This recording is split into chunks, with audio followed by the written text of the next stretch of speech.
Next question 11th आइए देखते हैं स्टूडेंट। ये मार्क्स डिस्ट्रीब्यूशन है बच्चों का और ये नंबर ऑफ स्टूडेंट्स दिए हुए हैं। मॉडल क्लास निकालना है। मॉडल क्लास क्या होती है? जहाँ मैक्सिमम फ्रिक्वेंसी होती है, लेकिन यहाँ आप ये गलती मत करिएगा क्योंकि ये फ्रिक्वेंसी नहीं है, ये क्यूमुलेटिव फ्रिक्वेंसी है। जब भी लेस देन दिया हो तो इसका मतलब cumulative frequency. Less than 10 marks 3, less than 20 marks 12 का मतलब हुआ कि इसको जोड़ के फिर ये 12 है। फिर लेस देन 30 मतलब इनको जोड़ के फिर आगे बढ़ रहा है ये।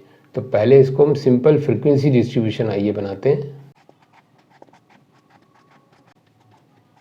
देखिए स्टूडेंट, जो लेस देन था उसको मैंने सिंपल क्लास सेंट्रल में चेंज कर लिया और ये क्यूमुलेटिव फ्रिक्वेंसी गिवन है क्वेश्चन में। अब इससे हम फ्रिक्वेंसी कैसे बनाएंगे? ये सेम आएगा 3। अब 12 में से 3 माइनस करेंगे 9, फिर 27 में से 12 माइनस करेंगे, दिस इज 15। अब यहाँ देख सकते हैं आप फ्रिक्वेंसी मैक्सिमम 30 है, तो इसका करस्पॉन्डिंग क्लास इंटरवल 30 to 40 है।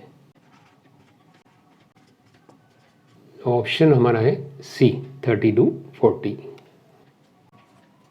नेक्स्ट क्वेश्चन 12 देखिए student. Curved surface area of the cone having Heights 24 and 7 centimetre radius is. मतलब कोन का कर्व्ड सरफेस एरिया निकालना, हाइट 24 है and radius 7 centimetre.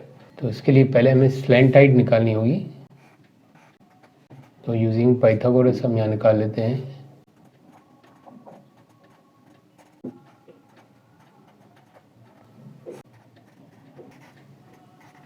Slant height आ गई 25 सेंटीमीटर।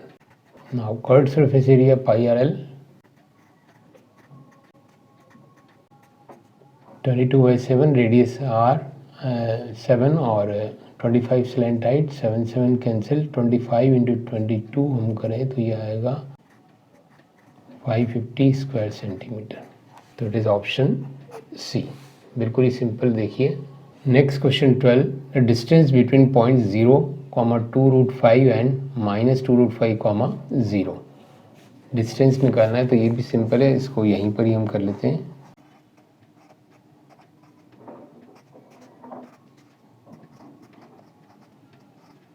देखिए स्टूडेंट, डिस्टेंस फार्मूला होता है x2 - x1 plus y2 - y1। देखिए स्टूडेंट, डिस्टेंस फार्मूला होता है x2 - x1 whole square plus y2 - y1 whole square, इसका अंडर रूट। तो x1 y1 x2 y2 किसी को भी सपोज कर लेते हैं।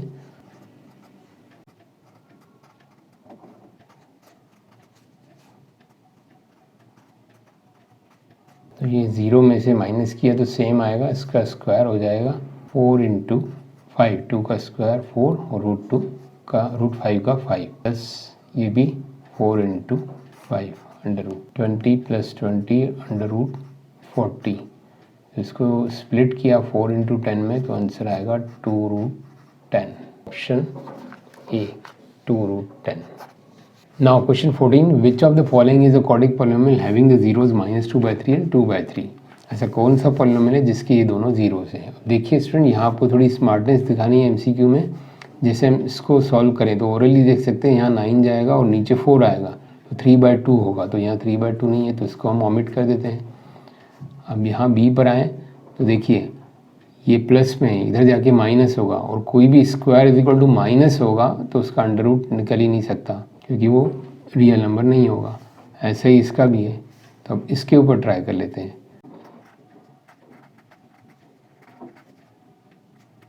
हम मल्टीप्लाई कर सकते हैं या डायरेक्ट इसको इधर ले जाएं तो 0 हो जाएगा।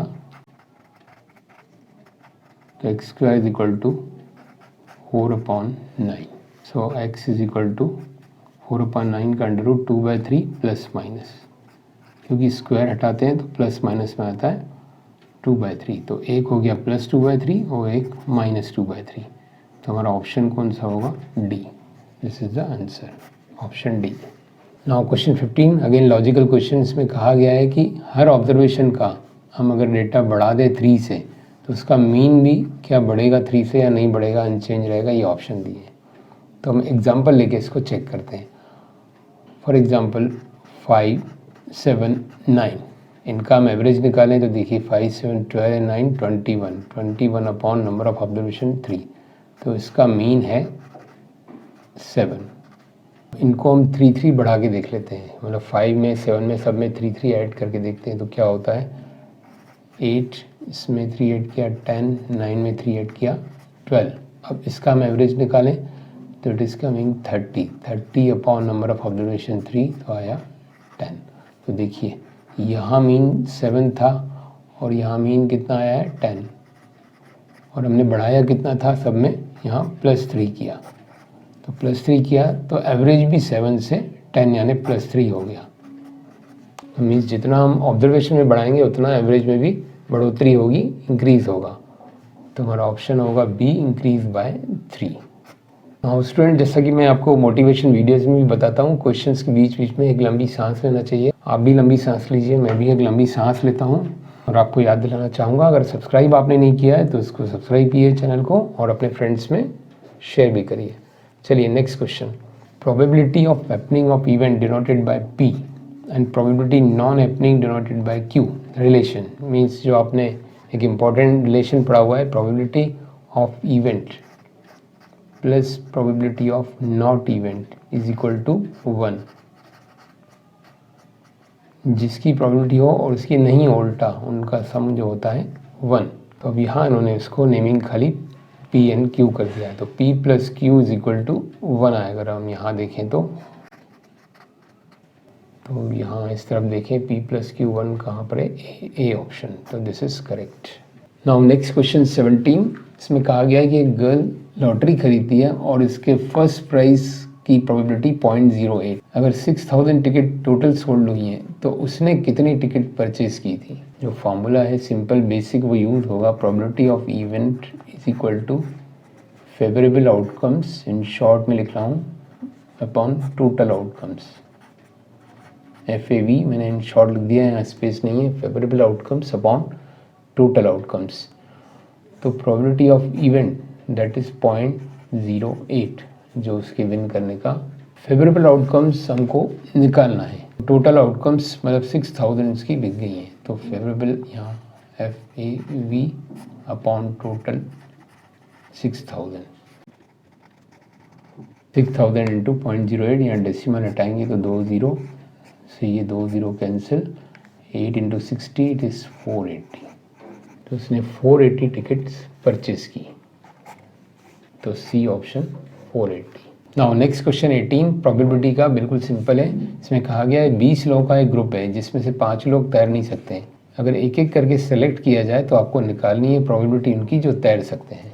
तो देखिए इसको दो तरीके से कर सकते हैं। एक तो 20 लोग हैं टोटल जो तैर नहीं सकते, माइनस किया तो 15 आ गए जो तैर सकते हैं। तो favourable outcome upon total outcome, ये होता है प्रोबेबिलिटी। तो फेवरेबल आउटकम हो जाएंगे यहाँ 15 और टोटल 20, कैंसिल करेंगे 3/4, ऑप्शन ए। या दूसरा तरीका ये है सेम, इसलिए मैं और करके लिख रहा हूँ, आपको कन्फ्यूज़ नहीं होना है। तो प्रोबेबिलिटी ऑफ इवेंट जो हमने पीछे यूज़ किया था, probability of not event is equal to 1। तो जो तैर सकते हैं वो इवेंट मान लें, जो नहीं तैर सकते वो, तो 5/20 आ जाएगा, क्योंकि फेवरेबल आउटकम 5 दिस, तो इट इज़ 1/4। तो यहाँ जाके हम इसको सब्ट्रैक्ट करेंगे तो हमारा आंसर आ जाएगा 1 - 1/4, यानी कि कैलकुलेट करें तो आ जाएगा 3/4। तो जो भी आपको इजी लगता है वो मेथड आप यूज़ कर सकते हैं। हाँ, आगे जो एसेशन बेस्ड क्वेश्चन है तो इसको हम अगले वीडियो में देखते हैं।